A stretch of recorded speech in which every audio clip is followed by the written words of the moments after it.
साथियों, आपने ध्यान दिया है या नहीं दिया है ये मुझे नहीं पता, लेकिन मैं आपको बता दूं कि अंकिता भंडारी के न्याय के लिए जितनी भी रैलियां निकली है ना, वो न्याय के लिए रैलियां कम और पार्टी का प्रचार ज्यादा लग रही हैं। क्यों?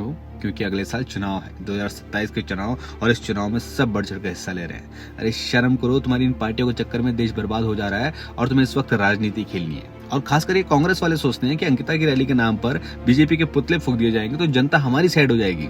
अरे भूल गए, तुम्हारी ही कांग्रेस के वो जो के आर रमेश हैं, एमएलए हैं, जो उन्होंने खुलेआम बोला था कि अगर रेप हो जाए तो लड़की अगर लड़ नहीं सकती तो नीचे लेट जाओ और एंजॉय करो। ऐसे घिनौने लोगों को कांग्रेस ने अभी तक संभाला हुआ है, तो कभी उनको मंत्री पद बनाते हैं, कभी स्पीकर बनाते हैं, और आज ये लोग अंकिता की न्याय की रैली के लिए राजनीति खेल रहे हैं।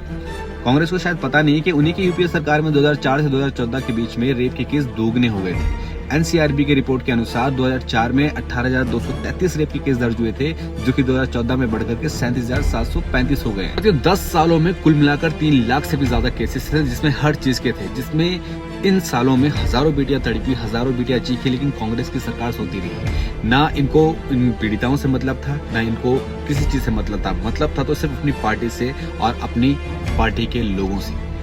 दिल्ली गैंगरेप के बाद सुधार की बात हुई, लेकिन सिर्फ कागजों पर बदला, ग्राउंड पर कुछ नहीं बदला, और वही अंकिता पर आज कांग्रेस लेक्चर दे रही है। कांग्रेस हो चाहे बीजेपी हो, मैं उन दोनों को एक स्पष्ट रूप से बता देना चाहता हूं कि जब जिस जनता को तुम बेवकूफ समझते हो ना, वो बेवकूफ नहीं है। जनता को जब लगेगा कि मुझे तुम्हें वोट देना चाहिए तो वो तुम्हें देगी, और जनता को लगेगा हमें किसी और को वोट देना चाहिए तो किसी और को लगेगी, क्योंकि जनता रोटी खाती है और वो अपने दिमाग का इस्तेमाल करती है। अभी तक बीजेपी को लगता है कि उनको हराने वाला कोई नहीं है, लेकिन जिस दिन उनको हराने वाला आ गया तो दम दबा करके भाग जाएंगे। और मैं उत्तराखंड के लोगों से भी ये कहना चाहता हूं कि दोस्तों, अंकिता भंडारी क्या अकेली लड़की है जिसके लिए हम लड़ाई लड़ रहे हैं? केशव भी लड़का था, और उसके जैसे हजारों लड़के लड़कियां हैं जो उत्तराखंड में सिस्टम की मार झेल रहे हैं। हजारों बेटे बेटियों के साथ जुल्म हुए। हर साल सैकड़ों रेप केस, मर्डर और गायब होने की केसेस रिपोर्ट पुलिस में दर्ज होती है। ऋषिकेश, हरिद्वार, नैनीताल, देहरादून के हर कोने में ऐसी खबरें आती हैं, लेकिन सिर्फ अंकिता पर ही रैली को निकलती है। बाकी हजारों अंकिताओं और केशवों पर चुप्पी क्यों साथ दी जाती है? क्योंकि वो वायरल नहीं हुए या किसी राजनीतिक फायदे में नहीं पड़े। और ये सच्चाई है कि अंकिता का केस तो बीजेपी के बेटे से जुड़ा हुआ था, इसलिए हल्ला मच गया। किसी गरीब घर की बेटी होती तो शायद उसका पता भी नहीं चलता। दोस्तों, उत्तराखंड के बच्चे को जब तक यह आश्वासन नहीं मिलेगा कि सरकार की प्रताड़ना हो, चाहे पुलिस की दादागिरी हो, बीजेपी हो या कांग्रेस हो, किसी भी पहाड़ी भाई बहन के लिए कुछ भी हुआ, उसके साथ अगर कुछ भी होता है तो पहाड़ के लोग खड़े हैं, तब तक हम दुनिया में अपनी अलग पहचान नहीं बना सकते।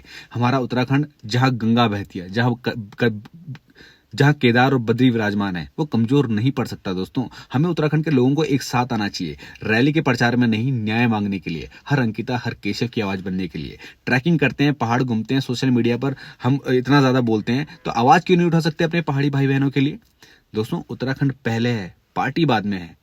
जय उत्तराखंड, जय हिंद। लाइक करो, शेयर करो, कमेंट करो, और इस वीडियो को इतना शेयर करो कि हर उत्तराखंड वासियों तक पहुंचाओ कि यार हम सिर्फ एक के लिए नहीं, हम उत्तराखंड में जितने भी लोग हैं, जितने भी लड़के लड़कियां हैं, जब तक हम उनकी ढाल नहीं बनेंगे, तब तक हमारा उत्तराखंड ना सुरक्षित रहेगा, ना हमारी किसी दूसरी जगह पर पहचान बन पाएगी।